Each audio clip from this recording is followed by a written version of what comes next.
आखिरी नबी होने का ऐलान फरमा दिया। और फिर हुजूर अकरम अलैहिस्सलातु वस्सलाम के ज़माने में ही एक आदमी खड़ा हो गया,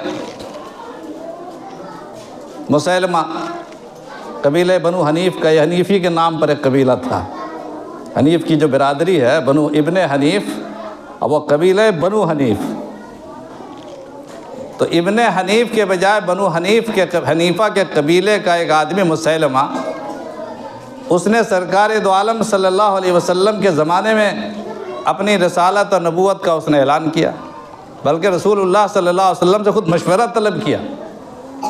आपको बाकायदा कासिद भेजा, ख़त लिख करके, और उसमें ये बात लिखी कि मुसैलमा की तरफ से मोहम्मद रसूलुल्लाह सल्लल्लाहु अलैहि वसल्लम को मुझे आपके काम में शरीक बनाया गया है,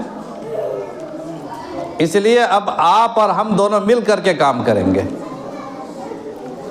आप या तो अपनी ज़िंदगी में हम दोनों पार्टनर बन जाएं, या अपने बाद हमारी खिलाफत का और हमारी नबूवत का ऐलान कर दीजिए। ये सरकार दो आलम सल्लल्लाहु अलैहि वसल्लम की ज़िंदगी में ये बात पेश आ गई।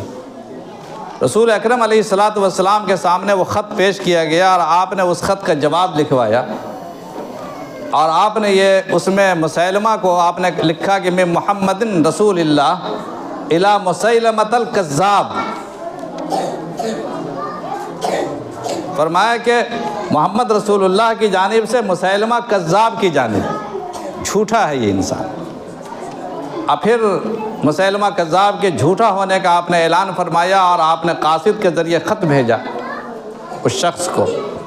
कहा जाता है कि जब वो कासिद मुसैलमा कज़्ज़ाब के दरबार में पहुंचा तो उस ख़त को पढ़ा गया, और उसमें मुसैलमा के लिए कज़्ज़ाब का लफ्ज़ इस्तेमाल किया गया था, तो भड़क उठा। हालांकि उसूल यह था, सफ़ारत के आदाब में से यह था कि किसी सफ़ीर या कासिद को कत्ल नहीं किया जाता है। इसीलिए हुज़ूर अकरम अलैहिस्सलातु वस्सलाम ने मुसैलमा के कासिद को कत्ल नहीं फरमाया, और कहा कि अगर सफ़रा और कासिदों को कत्ल करने की इजाज़त होती तो मैं तुझे कत्ल करवा देता। उसने कत्ल करवाया,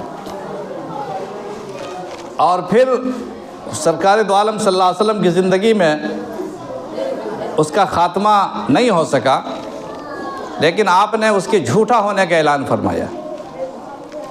और उसके बाद फिर हज़रत सिद्दीक़ अकबर रज़ी अल्लाह तआला अन्हु के ज़माने में जब आपने लश्कर भेजा है और उसका ख़ात्मा